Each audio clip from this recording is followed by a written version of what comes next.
Chapter 9 of our text deals with the dynamics of interpersonal relationships. We've looked at why we form relationships, some models of relationship dynamics, and now communicating about relationships. A reminder of something that we learned way back in chapter 1 is that every message has two dimensions, a content dimension and a relational dimension. And it's certainly significant to differentiate these two in an interaction. The most obvious component of most messages is their content. What are we discussing? So the content might be, it's your turn to do the dishes, or I'm busy Saturday night. Again, the content is obvious for those two. Every message also has a second relational dimension, which makes statements about how the communicators feel toward one another. What is the state of their relationship? These relational messages deal with one or more social needs, the needs of intimacy, affinity, respect, and control. Now let's look at the same statement. It's your turn to do the dishes. That might be taken in a way that says, I did it last night, now it's your turn. You can send it in a very negative fashion by putting your hands on your hips and saying, it's your turn to do the dishes, meaning that this person hasn't done it in the past, they've not taken their turn, and so now you're barking in order instead of making a request.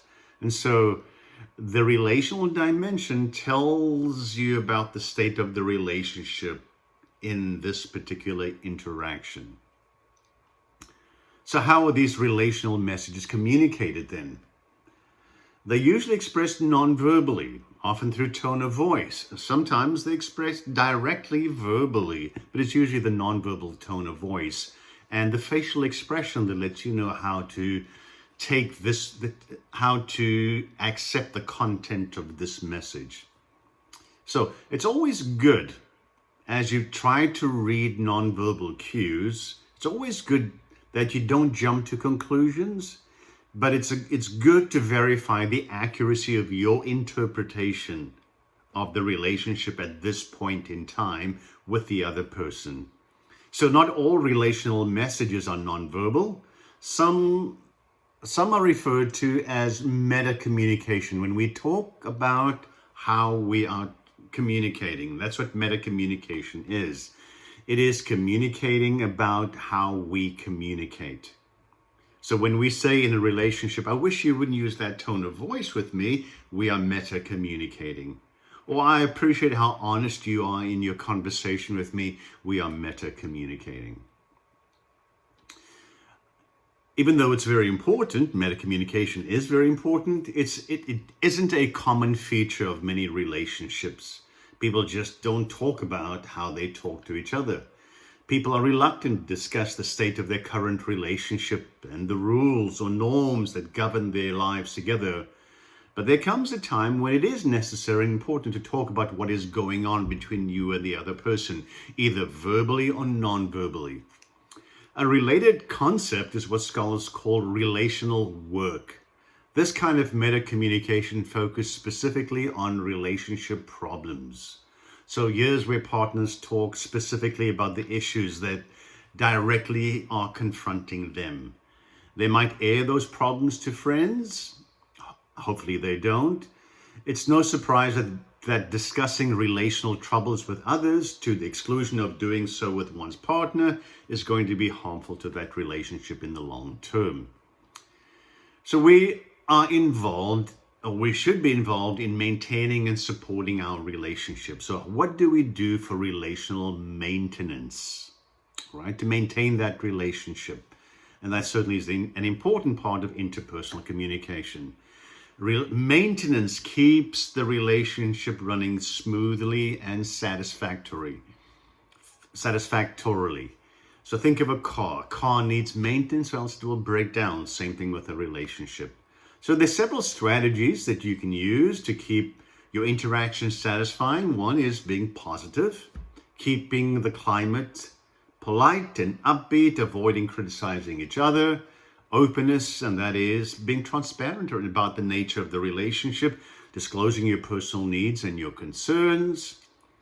Assurances are also involved. This is where you let the other person know, both verbally and non-verbally, that he or she matters to you and that you are committed to the relationship.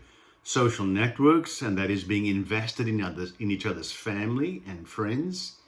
Sharing tasks, whether those are life chores or obligations. These maintenance strategies work for romantic partners, but also work in just friendships or colleagues at work. So, women tend to use social media for relational maintenance more often than men do, regardless of the type of relationship. And then, of course, social media can be used for meeting the challenges of long distance relationships to maintain that relationship itself. In another study, both men and women reported that openness, and that is self-disclosure, was the most important factor for maintaining their long distance friendship. We can also be involved in social support. Social support is about helping others during challenging times. So it's not about relational maintenance per se, but about helping one person undergoing a difficult time in the relationship, and there is social support to help them. Of course, in the long run, it does help with relational maintenance. So it might be emotional support that's needed during times of stress or hurt or grief, when a loved one listens with empathy and responds in caring ways. It might be informational support, where one person provides the information that the other needs, whether it's advice about relationships or observations about our blind spots. It may be instrumental support, where the other person rolls up their sleeves and helps them with a task or a favor. Sometimes just being available for interaction can provide the social support that individuals need. It can be mediated online via texting. Certainly, sometimes it's a common reason that people feel more comfortable talking with like-minded people with whom they have few formal ties, particularly when the health issues are embarrassing or stigma-laden. They're more likely to talk to people who experience the same health problems online. How do you go about repairing damaged relationships? Whether these relationships arise from the outside, work, finances, competing relationships, and so on. Sometimes they are differences and disagreements within the relationship. These are referred to as relational transgressions, when one partner violates the explicit or implicit terms of the relationship, letting the other one down in some important way. So what types of relational transgressions are there? They may be minor versus significant. So a little distance can make the heart grow fonder. A little jealousy can be a sign of affection. A little anger can start the process of resolving a gripe. However, in large and regular doses, these acts certainly do become serious transgressions that can damage the personal relationship.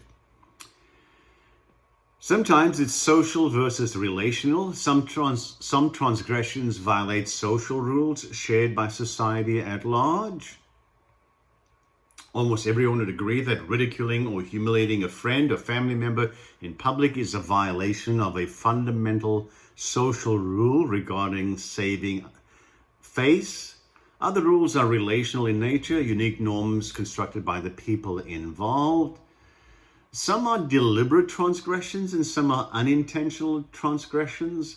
Some transgressions are one time versus others are incremental and they build up over time. So emotional withdrawal, people retreat into themselves. We might give them space to adjust.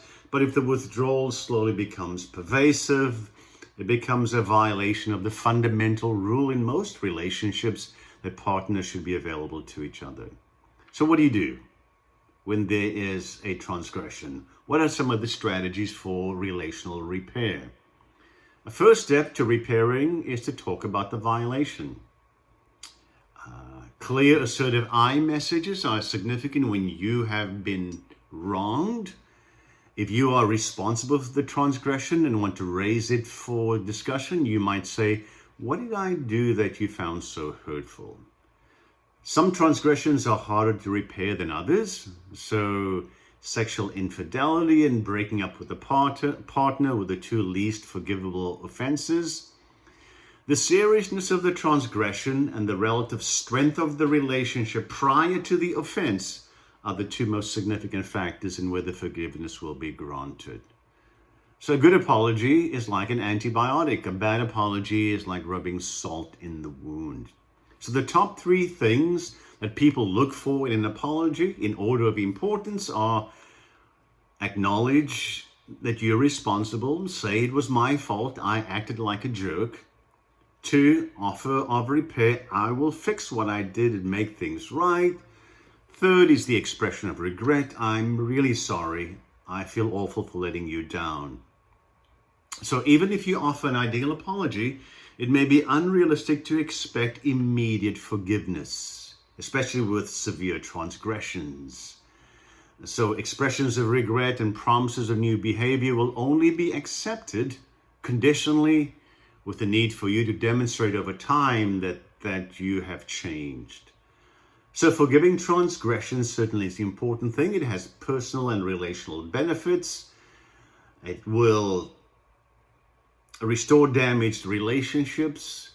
Most research shows that transgressors who have been forgiven are usually less likely to repeat the offenses than those who have not received forgiveness. One way to improve your ability to forgive is to recall times when you have mistreated or hurt others in the past.